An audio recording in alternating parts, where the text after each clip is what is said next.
प्रदेश की GT road belt में अपनी यात्रा के जरिए चुनावी बिगुल फूंक चुकी कांग्रेस के जवाब में बीजेपी रविवार को सोनीपत के गोहाना में रैली कर रही है। इस रैली को पार्टी के शोमैन देश के गृह मंत्री अमित शाह संबोधित करेंगे। यह रैली ऐसे समय में हो रही है जब किसान और नई बनी पंचायतें अपनी मांगों को लेकर धरना प्रदर्शन कर रही हैं।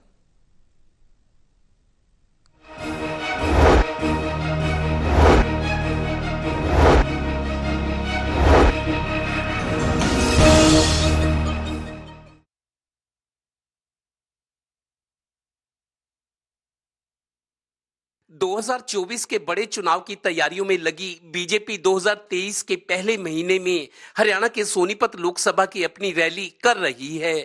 रविवार को गोहाना की सब्जी मंडी में होने वाली रैली की तैयारियां पूरी कर ली गई हैं। हालांकि ये सोनीपत लोकसभा क्षेत्र की रैली है, पर पार्टी के हरियाणा प्रधान का दावा है कि इस रैली में प्रदेश भर से कार्यकर्ता अपने नेता को सुनने पहुंचेंगे।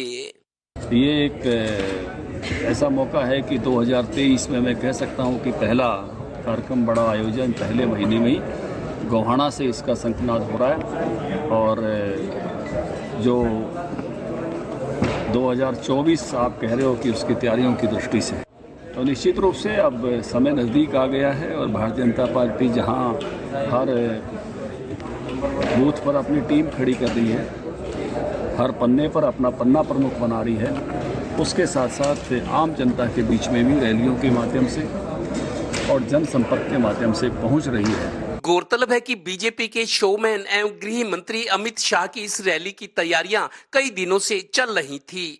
पिछले 10 दिनों में तीसरी बार उनके सोनीपत दौरे के कार्यक्रम में बदलाव हुआ है। अब वो गन्नौर के जैन स्थानक में जाएंगे कि नहीं, इस पर हाँ ना चल रही है। उनका हेलीकॉप्टर दिल्ली से सीधा गोहाना में उतरेगा। रैली को संबोधित करने के बाद वो इस लोकसभा क्षेत्र के 400 कार्यकर्ताओं नेताओं की बैठक लेंगे और उन्हें टिप्स देंगे। इसके बाद उनका हेलीकॉप्टर दिल्ली के लिए उड़ जाएगा। इससे पहले अमित शाह जी की एक रैली हमने फरीदाबाद में की थी, फरीदाबाद लोकसभा की, अक्टूबर महीने में बहुत तगड़ी रैली हुई थी। जगत प्रकाश नड्डा जी कैथल में आए थे, उनकी भी कुरुक्षेत्र सभा की एक तगड़ी रैली हुई थी। राजनाथ जी झज्जर आए थे, वो एक जिले की का प्रोग्राम था, वो भी तगड़ा प्रोग्राम हुआ था। गौरतलब है कि पार्टी ने 2024 के लोकसभा चुनाव के लिए देश भर में जिन 160 कमजोर सीटों की पहचान की है, उनमें हरियाणा की 3 सोनीपत, रोहतक और सिरसा की सीटें हैं। सोनीपत के बाद अब आगे रोहतक और सिरसा लोकसभा चुनाव की रैलियां की जाएंगी। यानी हाल ही में कांग्रेस की राहुल गांधी के नेतृत्व में प्रदेश की जीटी रोड बेल्ट में जो यात्रा निकाली गई, उसके जवाब में बीजेपी अब कांग्रेस के बड़े चौधरी भूपेंद्र हुड्डा के गढ़ में ही ये रैली कर रही है। हरियाणा ही नहीं, उत्तर भारत के राज्यों की नजर अमित शाह की गोहाना रैली पर लगी है, क्योंकि 2014 में प्रदेश में बीजेपी ने 10 में से 9 लोकसभा सीटें जीती।